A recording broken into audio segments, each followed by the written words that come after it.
Hi everyone, welcome back to Betrayed. Thank you for joining us today. We've got a brand new story to share, so let's begin. I believed I was a good husband, the kind of man who trusted easily and always gave others the benefit of the doubt. I wasn't the type to check my wife's phone or question her every move. I didn't think jealousy or unnecessary drama belonged in a loving relationship. To me, love meant trust, and I truly believed that was enough. My wife, Vanessa, wasn't a bad person. In many ways, she was charming and full of life. But she had a habit, one I ignored for far too long. She liked to test boundaries, to see how far she could go before I would say something. Sometimes it was small things, spending too much money on things we didn't need, staying out later than she promised. I told myself these were harmless, nothing serious enough to argue over. But other times, I sensed something more deliberate, a quiet challenge in her eyes, as if she were waiting to see if I'd finally stand up for myself. And then there was Jake. I knew his type. I'd seen it before. Jake was supposedly just Vanessa's friend, or so she said. But he wasn't just anyone. He was her ex. And no matter how much time had passed, I knew one thing for certain. Men like him didn't stick around without a reason. They waited in the background, pretending to be friendly and supportive, all while watching for the right moment to step in. I told Vanessa more than once that I didn't trust him. I wasn't a jealous husband without reason. But every time I brought it up, she brushed it off. "You're overthinking it," she would say. "He's just a friend, Richard. Stop being so insecure. He's like a brother to me." All the usual lines. The same old reassurances. I wanted to believe her. So I let it go, again and again. But trust has its limits. And one day, Vanessa was about to learn exactly where mine ended. It was a quiet evening. Vanessa and I were sitting in the living room, the soft hum of the television filling the silence between us. She was casually scrolling through her phone, chatting about her day, when she mentioned it, like it was just another piece of news. "Some of my old friends are planning a weekend trip," she said. "A beach house in the Bahamas. It'll be fun just catching up, relaxing, reliving the old days." At first, it sounded harmless. I was never the type to control where she went or who she spent time with. We had always valued our independence, the freedom to live our own lives while sharing them. But then she added something that made my stomach twist. "Jake's going too." The moment she said his name, I knew this wasn't just a casual update. There was something intentional in her tone, a slight pause, as if she was waiting to see how I'd react. Waiting to see if I'd finally say no. That's exactly what she wanted. For years, I had warned her about Jake, not out of jealousy, but because I saw the truth. Jake wasn't just a harmless friend. He was a man waiting for his chance. And I wasn't going to pretend otherwise. But this time, I didn't respond the way Vanessa expected. I didn't argue. I didn't remind her of all the times I had let things slide. I simply looked at her, calm and steady, and said, "If you go, don't bother coming back." She blinked, surprised. Then she laughed. "God, Richard, you're so dramatic," she said, rolling her eyes and smirking, like I was being ridiculous. Then came the usual excuses, the same ones I'd heard before. "You're overreacting. Jake's just a friend. You really need to stop being so insecure." I didn't yell. I didn't plead. I just replied, "Do what you want." And I meant it. She thought I was bluffing like always. She had no idea that this time, I was completely serious. The morning of her trip, she moved around the house like nothing had changed. She hummed to herself while packing, carefully folding clothes, checking her phone from time to time, probably chatting in the group about the trip. Now and then, she glanced at me, expecting me to say something, To stop her. but I didn't. I just watched. When she finished packing, she rolled her suitcase to the front door. She walked over to me, leaned down, and gave me a quick kiss on the cheek, just like she always did before leaving. "Love you," she said lightly, as if my warning 2 days ago had meant nothing. Then she picked up her keys and walked out the door. I didn't say a word. I didn't need to. I stood by the window and watched as she put her suitcase in the trunk of the taxi, climbed into the passenger seat, and disappeared down the road. As soon as she was gone, I picked up my phone. It was time to set things in motion. Vanessa's taxi turned the corner and vanished from view. I stood up, took a deep breath, and got to work. I had made my decision. Now it was time to act. First, the locks. I had already scheduled a locksmith the day before, anticipating this very moment. Within an hour, the house was secured. The keys Vanessa carried in her purse were now useless. She would return expecting everything to be just as she left it, but instead, she would find a locked door and a home that no longer welcomed her. Next came her belongings. I walked into our bedroom, her side of the closet, the vanity filled with perfumes, the drawers neatly arranged with clothes. One by one, I packed everything. Her dresses, her shoes, the makeup she used each morning with such care. Every piece of her presence in this house was gently boxed and labeled, ready to be delivered to her parents' home.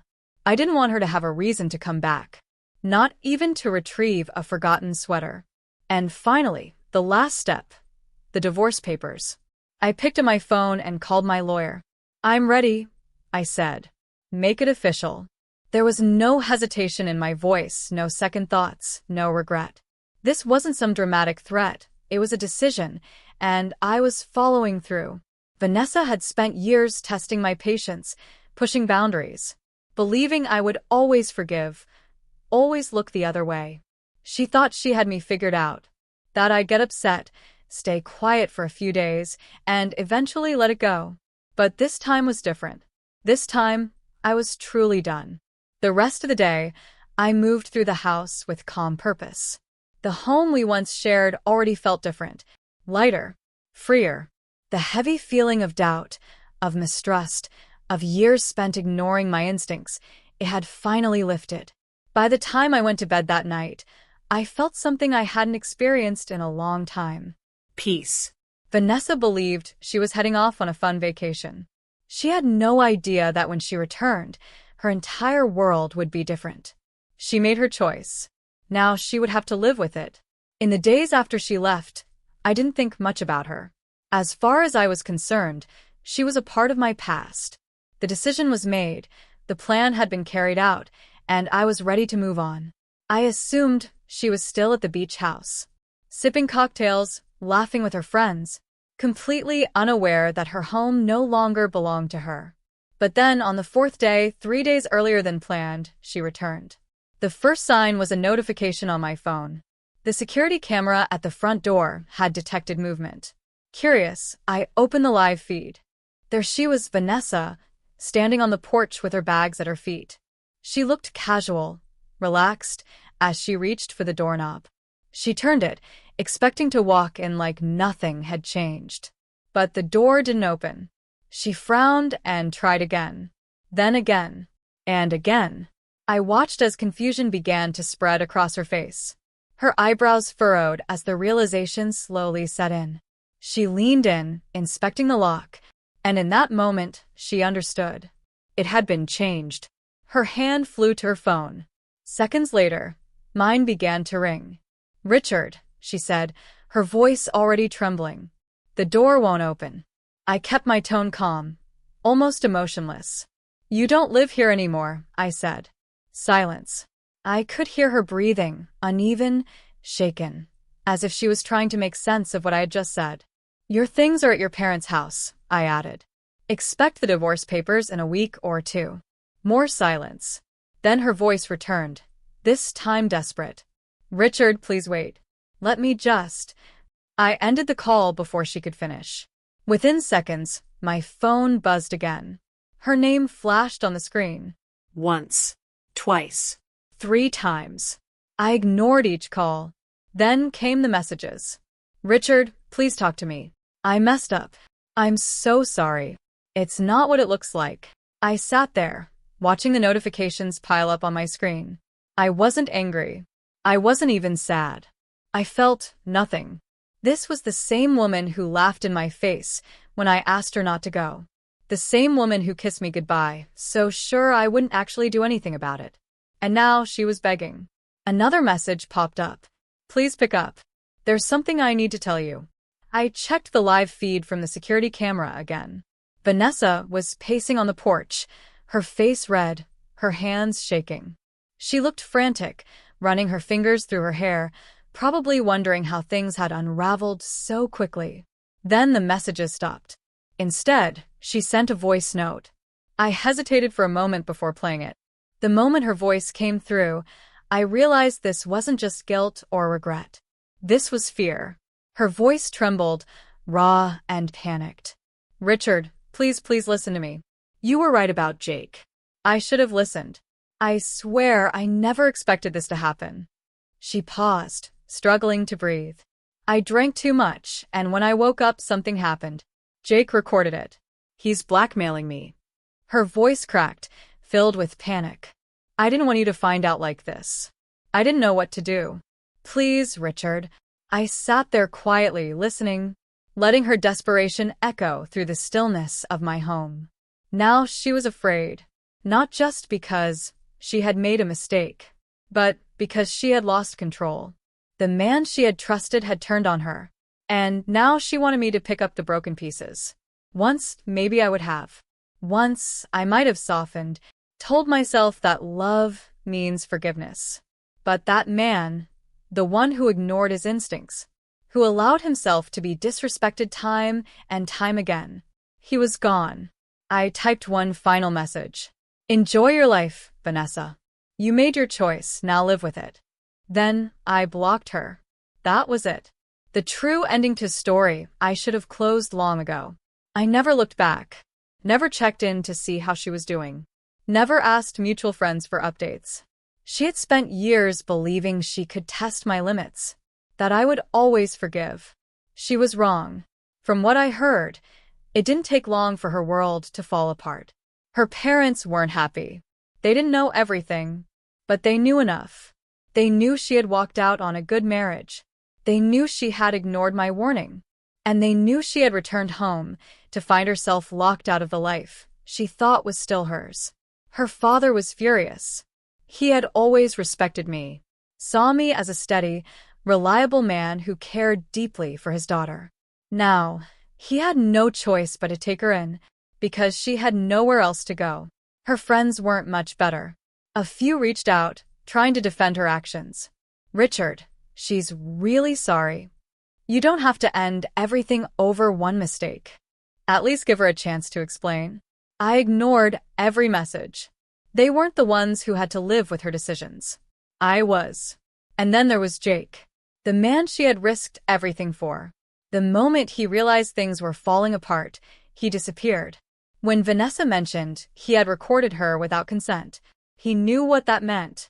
And he ghosted her completely. The man she chose over me wouldn't even answer her calls.